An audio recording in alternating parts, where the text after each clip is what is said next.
Hello, Dr. Brant Hulsebus here, and welcome to another edition of Ask the Chiropractor. Ask the Chiropractor is my little podcast that I do when someone has a question about chiropractic or chiropractic care. I try to answer.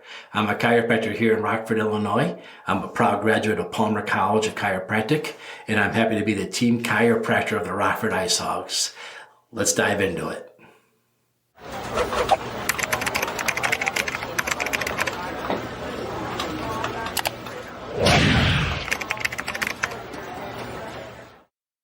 Today's topic is one that I see a lot on the internet, and I get asked a lot of questions about it. And a lot of people are confused and think that they're doing what we do when they're not, even when it's done by a healthcare professional. And that's when they try to pop their own spine, quote unquote, pop their own spine. I've seen it with personal trainers. I've seen it with even martial arts instructors. I've seen it with physical therapists, and I've even seen it with athletic trainers. They will try to quote unquote pop the hips. And somebody will come in and say, my usual person isn't able to pop my hip anymore.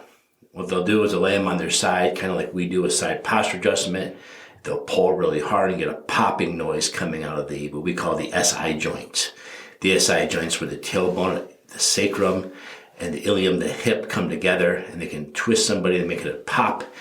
There's an endorphin release, and people think, oh, that's exactly what my chiropractor does. And I'm here to tell you that is not exactly what your chiropractor does, not by any means. So they think because it sounds like what the chiropractor does and it feels a little bit like the chiropractor does that they've already been taken care of. So they'll come in and tell me one of the above was putting me on my side, they were popping my hip, they don't seem to be able to get it anymore, and now I'm having a lot of lower back discomfort and pain. Can you help me out? Let me describe a little bit what happens when you quote unquote pop your own neck or pop your own back or crack your own neck, crack your own back. As chiropractors, we usually start off with taking x-rays. And we take your x-rays, we can see which bone's most misaligned. We call it subluxated when it's out of alignment, creating pressure on the nerve, interfering with the nervous system. And chiropractors are trained to find these misalignments and do a vertebral adjustment to correct these.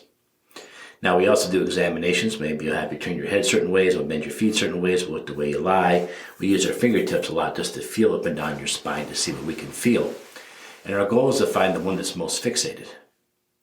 Now, when you go to quote unquote crack your own back or pop your own back or have a friend do it, what's happening usually is you're finding the ones above and below have become hypermobile, meaning they're making up the difference.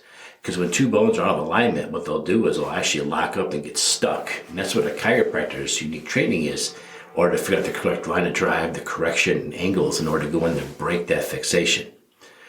But when you just grab something and just grossly try to manipulate it, make it pop or crack, usually what you're doing is you're moving the ones above and below, making them make a noise, causing the one in between to get more stuck. Now, this is often very obvious in the neck or cervical spine. Somebody will come to me and say, I usually pop my neck every day. It feels good. I do it 3 or 4 times a day. But lately it stopped going and now it's getting really tight. I'm having a hard time turning my neck. What's usually happening is they've got 2 of them now totally locked up and the ones above and below hypermobile. So not only is this one really stuck, but the ones below are moving double extra, which makes this one really stuck extremely hard to adjust. So you've really taken a situation that made it bad and actually made it worse. So as a chiropractor, we'll have to seriously get in there and really move you around and be pretty aggressive in order to break that loose. And often patients describe this as being uncomfortable. They don't really care for it. But they've put themselves in this situation where it's made it such a challenge for the chiropractor to do it. Again, when they do it themselves, there's an endorphin release. So they said, oh, it feels good, so it must be good for me. I always talk about ice cream sundaes. They always feel good when I eat them, but I know they're not good for me. So when you try to pop your own neck or pop your own vertebrae, you're often getting 1 or 2 more really stuck and making it a really challenge for the chiropractor. Another thing we'll see as we go down the spine, the thoracic spine, a lot of times I'll see a lot of youth do this. They'll cross their arms across their chest and have somebody pick them up and bounce them and try to get their rib cage area or the thoracic spine to make popping noises. Now, anytime you go to a chiropractor, you'll find out that we put you in the opposite position to take care of these joints. We lay you down, have your shoulders come down, and open up your thoracic spine. This is going backwards and actually jamming the joints, having you jump up and down and jam the joints. Now again, the same thing's happening. The ones above and below are moving extra, and the one that's fixated is getting more and more stuck. And these will eventually affect the rib cage too, because the ribs articulate between two of the vertebrae. When these vertebrae start to get stuck, that rib starts to get stuck too. Now you're having pain going around the rib cage as well. Again, this is really just a bad idea, especially if you do hurt and you have somebody do this, because they're really jamming the joint up even more, creating more inflammation and more pain. Again, there'll be a little endorphin release, so people say, well, it feels good, so I figured it was good for me, but I assure you it's not. Lower back, same story. But let's go back to my original talking about making your hip pop. Somebody puts you on your side, they make your hip pop. Your hip doesn't randomly just get stuck. Your hip doesn't randomly just have a problem. There's a thing called the righting reflex, and the righting reflex says that no matter what, your eyes stay level at the horizon. Otherwise, you lose your equilibrium, you lose your balance, you have blurred vision, and you'll have slurred speech. Your body has to keep those eyes level at all times. So if you get a kink in your lower back, usually your hips counter twist to keep you balanced. Now, I've had a couple athletes over the years that they said they usually pop my hips, but they're busy today, can take a look at me.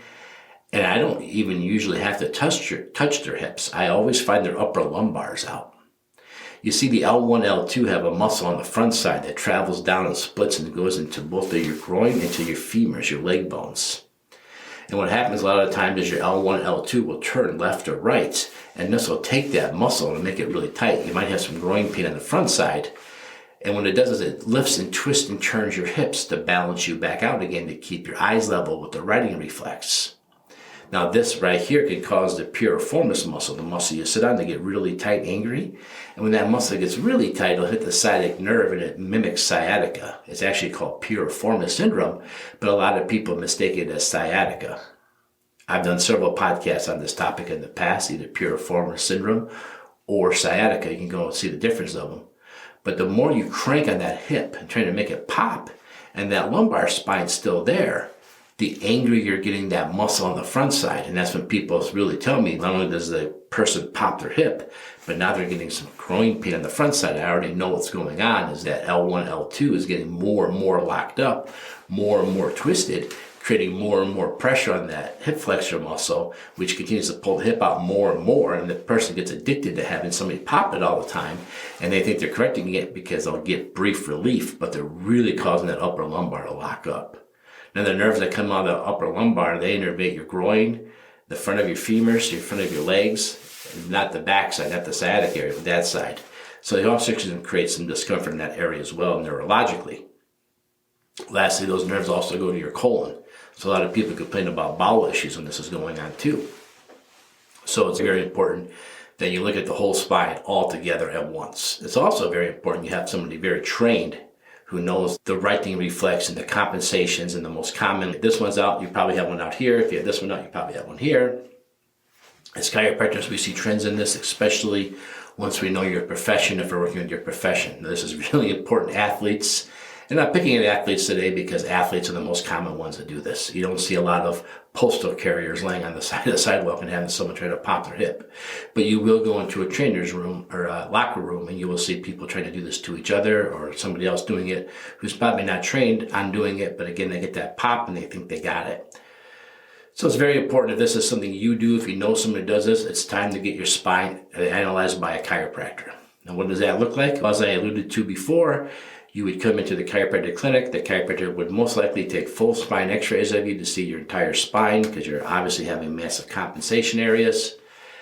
Be able to figure out which ones are the most rotated, the most subluxated, to know to probably focus my chiropractic exam on these. From there, you would go through some type of chiropractic examination, whether it's just bending your legs to see what your hips are doing, or have you lift your legs, maybe turn your head left or right, and do different things with your arms and your hands. But it gives us clues of what's going on in your spine based on the way the rest of your body behaves. And it contributes because it all goes back and connects there. So if you have a short leg and I bend it gets longer, I know that hip is out. But why is that hip out? I'll feel the muscles from your hip joints, then your SI joints going up your spine, usually find the lumbar out. Compare that to the x-ray. Sure enough, the x-ray shows it's misaligned too. I'll do a couple other tests in that lumbar, whether I feel it, move it around a little bit, and we'll find out it is fixated, and I usually will adjust that, and then I'll watch the hips a lot of times just self-correct. Didn't have to even touch them. But yet that's the one that they keep getting popped all the time, creating bigger issues. So if you have somebody that's just popping one joint at the other joint, or if you're a physical therapist or athletic trainer or strength conditioning coach and you're watching and listening to this, and you find this happening on an athlete over and over again, you owe it to that athlete to get them to see a chiropractor that will analyze the spine and really get to the bottom of what's going on. Now, you might say, those people allowed to do these things, they'll do a stretch, and during that stretch, if they stretch a little bit harder, they know it'll pop. So even though a lot of strength conditioning coaches and athletic trainers might not have certification in doing this kind of things, they can still do it indirectly, wink, while doing something else. And some physical therapists, are allowed to do these things. They are due to training courses, but I have very limited knowledge of what they're actually learning. Maybe they are learning about the compensation areas, maybe they're not. I can just tell you my clinical experience, typically they are not. They are just making one joint mobilize and ignoring the other joints that could be contributing to it. Again, it's just my clinical experience. I'm not trying to belittle or belittle what the physical therapists are doing, but I work with a lot of athletes and I've seen a lot of things over my time, and I usually find out they're just making one little popping noise at one spot.